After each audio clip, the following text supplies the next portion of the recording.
Hello everyone, welcome to my second video in the typing math series, and today we're going to learn about how to type in our arithmetic operations of addition, subtraction, multiplication, and division to create expressions or equations in Microsoft Word. So before we go on, please familiarize yourself with where the buttons of the Shift key, 890, etc. are located in your keyboard. Give you a few seconds. Okay, good. Let's proceed now. So in order to type in the addition sign, all you have to do is hold the Shift key and the equal key at the same time. You can do this inside equation editor or outside of it. I'll go with you an expression of doing it outside of equation editor. Now let me go and put it inside the equation editor so that it looks a lot nicer. So I'll hold the Shift and the plus key at the same time. Voila, and I get this guy. So from this, we can use this to type in a whole bunch of expressions, which are true or false. I'll have a plus b equals c. If a and b and c are just random numbers, I can get that 1 plus 1 equals 2. I get that 55 plus 22 equals 77. I get 99 plus 1 equals 100. And in the land of George Orwell's Oceania, you have the false statement that 2 plus 2 equals 5. Big brother is watching you. Ha ha ha ha ha. Incidentally, I can show you how you can make an equal sign to be a not equal sign. All you need to do is type in forward slash. Is that forward slash or backslash? Yes, forward slash and NE. That will give you the not equal sign. So you can write that 2 plus 2 does not equal 5. Rather, you should get the correct equation that 2 plus 2 equals 4. Subtraction is fairly easy. You just type in one button itself. You don't have to hold the Shift key. And you can do it outside of the equation editor as well. So we can get, we can get 2 minus 1 equals 1. We can get 3 minus 2 equals 1.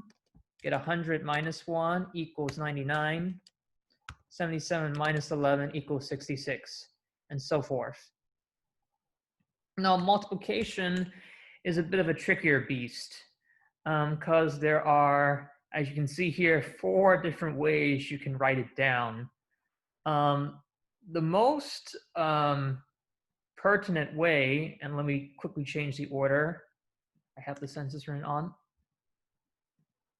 I think the most useful way that you want to use multiplication symbol, at least if you're doing simple arithmetic only, are these two guys. The asterisk and closing open and close parenthesis notation. So I could make claims that 2 times 2 equals 4, 2 times 2 times 2 equals 8. Yeah, I just get this asterisk by like holding the Shift button and the 8 button at the same time. So yeah, 2 times 2 equals 4, 2 times 2 times 2 equals 8, 3 times 2 equals 6. Let's see, what else can I think of? My arithmetic is very weak here. 5 times 5 equals 25. 7, there we go. 7 times 8 equals 56. 9 times 7, 9 times 11 equals 99. And I could do the same thing here with open and close parenthesis notation.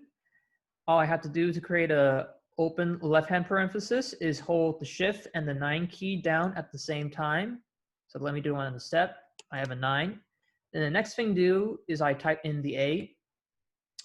Right after that, I hold down the Shift key. I'm holding it down right now, and I press the 0 button, which gives me the right parenthesis. I do this again, and then instead put in a B, so I end up getting AB. I can do this again for as many random symbols as I want. Let's do ABC, so that's ABC. Let me do it with numbers this time. 7 times, let's see, 1 times 2 times 3 times 4 times 5 times 6. Yes, I'm going to be multiplying all the first 9 digits in our counting system. And I have no idea how to do this, so I'm just going to go and cheat and use a calculator. Oh, my calculator is broken. Crap. At least the one that I had on store. see, 9 times 8 times 7 times 6 times 5 times 4 times 3 times 2. And that's a whopping 362,880. That's our answer. So you know how to use this in the equation editor. Next, we have the times button. In order to generate it, all you simply have to do is go into the equation editor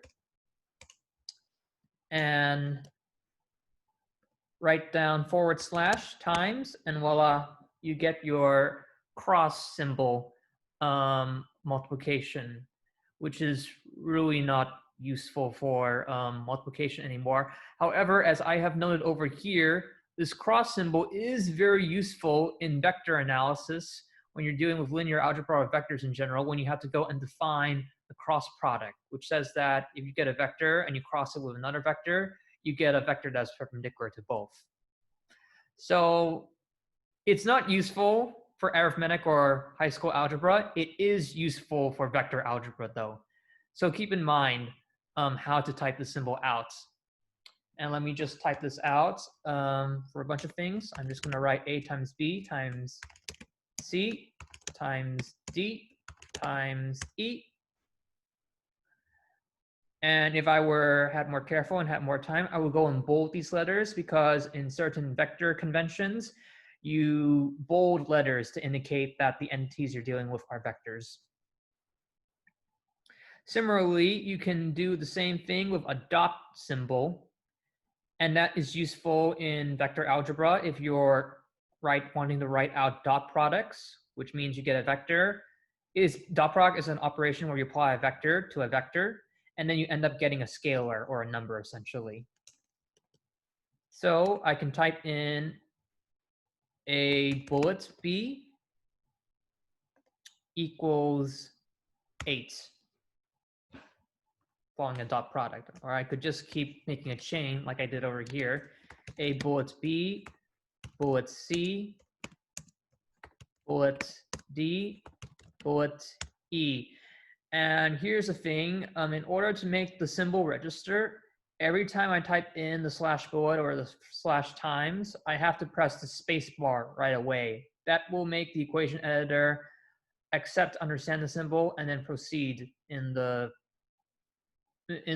symbol compilation.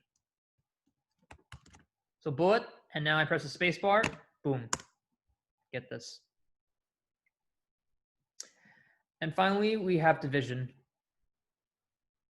This symbol, oh dear God, the symbol. Okay, you can understand this. You get this just by typing in / and div, which stands for division. But this symbol is barely ever used, so I'll only go over this one time. Voila, there you go. You can ignore this for the rest of your delays. Never need to know it.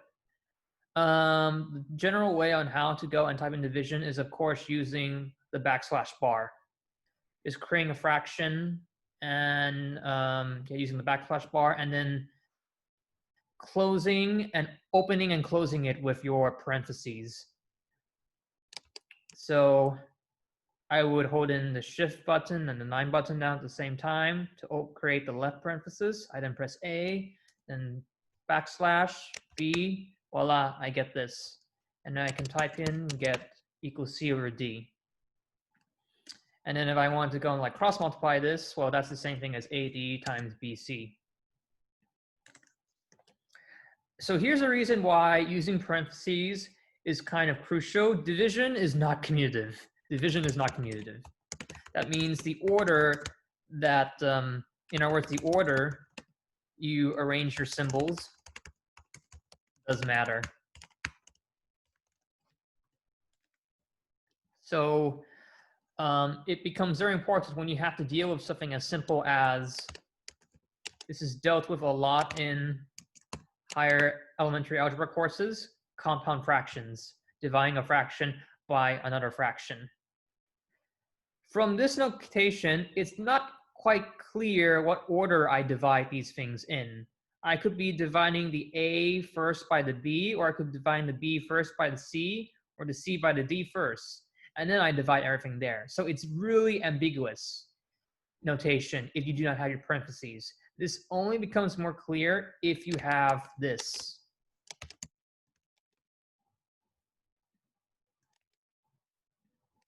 That tells you, I go and divide the A and the B first, then the C and the D first, and then eventually I go and divide whatever these two things are together. So to make it even more clearer, let let X equals A over B, and Y equals C over D. So with the parenthesis notation, I know unambiguously without a doubt that I have to compute what this A over B rational number is, same with the C over D rational number. Then it becomes X over Y, and then I get what I want. And incidentally, this is a common compound algebra fraction rule.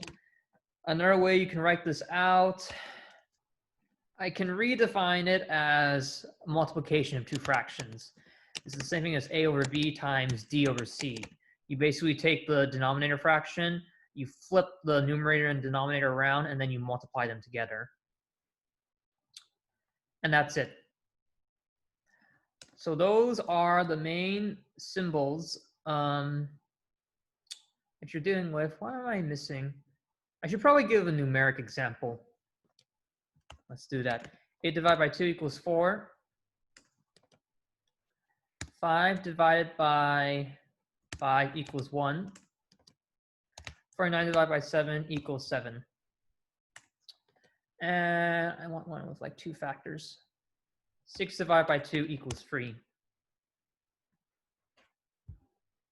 And that's all there is to it, really. So that's the end of this arithmetic operation series for now.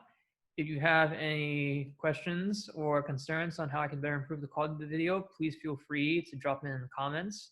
Otherwise, I hope you enjoy. And then in the next video, we'll go on to look at superscripts and subscripts. See you.